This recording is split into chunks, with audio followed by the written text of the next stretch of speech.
रामायण में रावण की कथा में उसकी वीरता, अहंकार और पराजय का वर्णन तो हमें हर जगह मिलता है, परंतु उसकी पत्नी मंदोदरी की कहानी अक्सर अनसुनी रह जाती है। वो एक ऐसी स्त्री थी जो न केवल अत्यंत सुंदर थी, बल्कि उसमें अपार धैर्य, समझ और प्रेम भी था। मंदोदरी का हृदय अपने पति के प्रति प्रेम और धर्म के प्रति निष्ठा के बीच लगातार खिंचाव में रहा। लंका की रानी मंदोदरी रावण को समझाने का प्रयास करती थी कि उसका अहंकार और अधर्म उसे विनाश की ओर ले जा रहा है। उसने कई बार रावण से सीता को लौटाने का आग्रह भी किया।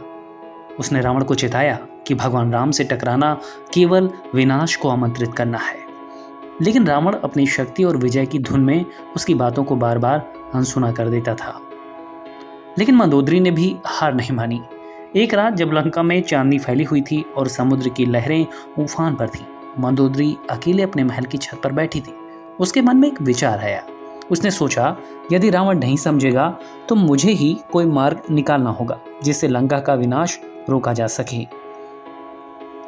अगले दिन मंदोदरी ने एक योजना बनाई। उसने अपने सबसे विश्वासपात्र सेवक को राम के शिविर में भेजा, एक संदेश के साथ कि लंका की रानी उनकी सहायता करना चाहती है।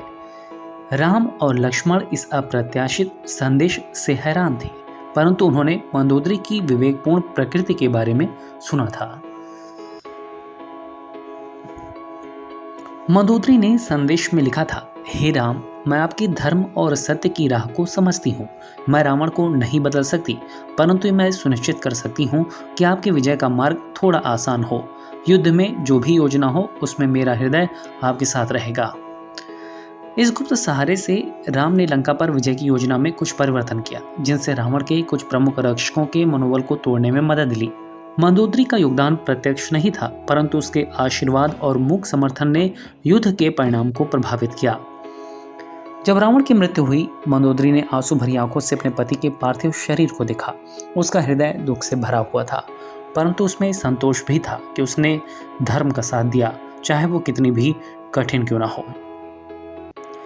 मंदोदरी की कहानी ये याद दिलाती है कि वास्तविक शक्ति केवल युद्ध में विजय प्राप्त करने में नहीं है, बल्कि अपने कर्तव्य, सत्य और प्रेम के लिए बलिदान करने में है। उसकी निष्ठा और विवेक की गूंज रामायण की अमर कहानियों में एक मौन परंतु महत्वपूर्ण स्थान रखती है।